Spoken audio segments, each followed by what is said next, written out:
അധ്യായം 30, 15 മുതൽ 20 വരെയുള്ള വാക്യങ്ങൾ. ജീവനോ മരണമോ തിരഞ്ഞെടുക്കുക.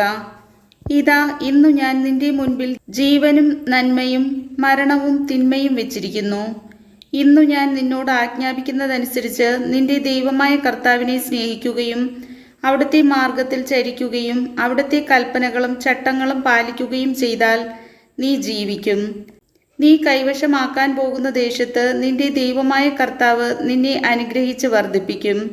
എന്നാൽ ഇവയൊന്നും കേൾക്കാതെ നിന്റെ ഹൃദയം വ്യതിചലിക്കുകയും അന്യദേവന്മാരെ ആരാധിക്കുന്നതിനും അവരെ സേവിക്കുന്നതിനുമായി വശീകരിക്കപ്പെടുകയും ചെയ്താൽ നീ തീർച്ചയായും നശിക്കുമെന്നും ജോർദാൻ കടന്ന് കൈവശമാക്കാൻ പോകുന്ന ദേശത്ത് ദീർഘകാലം ജീവിക്കുകയില്ലെന്നും ഇന്നു ഞാൻ ഉറപ്പിച്ചു പറയുന്നു.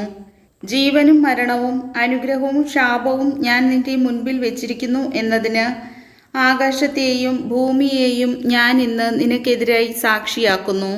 നീയും നിന്റെ സന്തതികളും ജീവിക്കേണ്ടതിന് ജീവൻ തിരഞ്ഞെടുക്കുക. നിന്റെ ദൈവമായ കർത്താവിനെ സ്നേഹിച്ച് അവിടുത്തെ വാക്കുകേട്ട് അവിടത്തോട് ചേർന്ന് നിൽക്കുക. നിനക്ക് ജീവനും ദീർഘായുസ്സും ലഭിക്കും. നിന്റെ പിതാക്കന്മാരായ അബ്രഹാത്തിനും ഇസഹാക്കിനും യാക്കോബിനും നൽകുമെന്ന് കർത്താവ് ശപഥം ചെയ്ത ദേശത്ത് നീ വസിക്കുകയും ചെയ്യും. കർത്താവിൻ്റെ വചനം.